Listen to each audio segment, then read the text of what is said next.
这是一起专门针对亚洲女孩的强奸案，整个过程扑朔迷离，作案动机更是令人匪夷所思。女孩莫拉和朋友雅丽打算一起去狂欢，却不料被一旁的2个小哥盯上。大国和玉田决定今晚拿下雅丽。Happy hunting. May the best man win.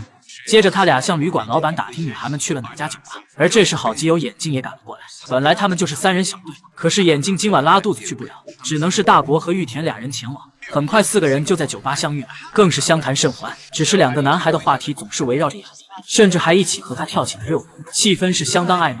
而莫拉见自己被冷落在一旁，就赌气提前离开了。很快雅丽就喝醉了，于是2个男孩一起打车将她送回旅馆。不料走到半路，玉田突然喊停车，他让司机将雅丽送回去，然后就和大国去坐公交回去。不料第2天雅丽就报警被强奸了。她记得的最后一件事是在浴室醒来，很明显被抹除了 DNA， 而且雅丽非常恐惧，如果父母知道了她已不是处女会怎样。本森警官只好温言安慰，却不知雅丽并没有说出全部事情。接着警察来到旅馆展开了调查，老板交代昨晚是一个大叔将雅丽带回来，随后根据监控录像，大叔被带到了派出所。可大叔就是那个出租车司机，他据实而说2个男孩曾为雅丽争吵过，但是半路就下车了，雅丽也晕过去了，然后他就把她送回来了。 Why didn't you call the cops?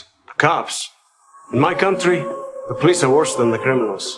And from what I hear, yours are not that different. 这可真是啪啪打脸，但显然警察并不完全相信他，大叔只好绞尽脑汁想证据。 The bus. The guys said they had to get back to the bus. The bus to where? 虽然剩下的大叔全不知道，但这也是一条关键的线索。随后警方从酒吧那里获得了2人的头像，然后根据那个时间段普查了周边所有可能经过的公交，终于找到了2个小哥的录像。 Those are the guys. Get their names from the bus manifest. 没想到2人居然是剑桥大学的高材生。玉田虽然承认自己就是去把妹的，但否认对雅丽做过什么。即使警察提供了监控画面，但也只是在一起喝酒而已。然后他俩就急匆匆坐上末班车回学校了。 Long way to go to get laid, isn't it? 可是当玉田让他看看班里的男女比例后，警察也明白了过来，而大国也坚称自己什么也没有做。You were the only one that took her to the bathroom. Big deal. We made out and fooled around a little. Oh, so the fooling around you two did in the bathroom was consensual? 1000%. She would say the same thing. I'd assume so. 结果雅丽还真表示自己不是被诱导去卫生间的。I let him. 之所以之前没承认，是因为他们全家是教徒，在所有教众眼里，雅丽家是道德典范。 My father, he expects me to stay a virgin for my future husband. 可当被问到是自愿与大国发生性关系的吗？雅丽竟又极力否认，她仅是对大国做了另外一件事。 Something I wanted to try, but could never do back home. But I wanted to know what it feels like to kiss a boy. But I didn't finish. I stopped.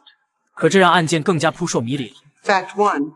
Leah and Maura were looking for a night out on the town. Fact 2, by her own admission, Leah had consensual oral sex with Hayden Foot. And yet her rape kit said she was forcibly penetrated vaginally, which happened sometime after they left. 到底谁才是真正的强奸犯？调查一时又回到了原点。随后，金发妹根据犯罪行为学提出了质疑。雅丽和莫拉相比，显然莫拉长相更甜美，可是2位小哥却表现得对雅丽更痴迷，这就很让人起疑。 Look at this behavior. This is not run-of-the-mill maid guarding behavior. That is called collusion. That is predatory. When you see collusion, I see competition. Either way, they're working as a team. 有了疑点，就有了调查方向。警方决定从2人的舍友身上下手。可当眼镜见到是警察上门后，立即带着他们进了里屋。敏感的警察马上察觉到了异样。眼镜这么做肯定是不想让他的女友听到些什么，越是这样越说明有问题。果然，很快他们就发现了一幅世界地图，上面不同国家被不同颜色的图钉所标注，甚至雅丽的国家也被标注。 I think we're looking at some kind of game. 最终，眼镜承认他们确实是在玩一种竞赛游戏。3个人分别狩猎不同国籍的女孩，只要成功发生关系就得1分，然后在地图上做好标记，还不能重复。这也解释了为什么2人会同时竞争雅丽。所以警方认为，就是由于这种较量，才引发了有人对雅丽的强奸。然而玉田却给予了否定，因为强迫别人是违反规则的。大国更是对这种行为不以为意。 It's not illegal to have sex with women.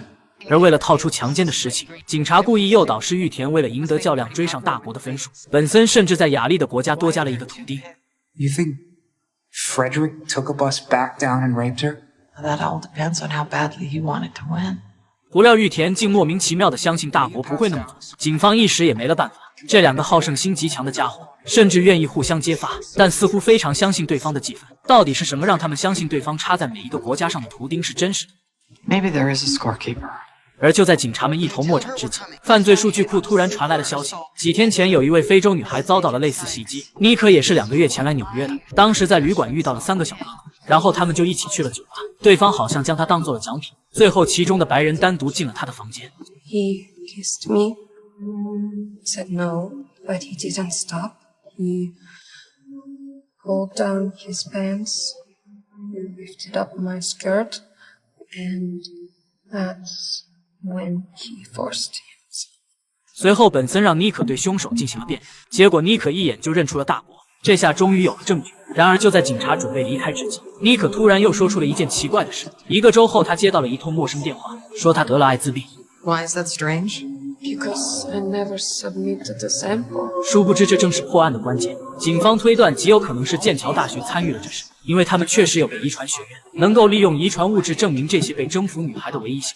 In addition to rape, these guys are collecting DNA samples without consent. 紧接着，通过检查学校的生物实验室，终于发现了与3个小哥有密切关系的人。小黑承认是他好心提醒了妮可，他也参与了这个竞赛游戏，但只是出于职业兴趣。分析不同国家人的细胞物质，让他有种出国旅游的快感。对此，警察很无奈，赶紧追问是谁送来雅丽的样本。那这个人就是强奸犯，没想到竟然是他。随后，警察就将眼镜带入了。原来自卑的眼镜只是为了赢得游戏，不惜违反规则，偷偷潜回去将雅丽强奸了。So I was raped because of a competition. 事实就是如此。为了一个恶心的游戏，而且凶手还不是他认识的那个人，本森愿意主动为雅丽提供心理辅导。可是雅丽此时一心只想回国去，还是待在国内安全了。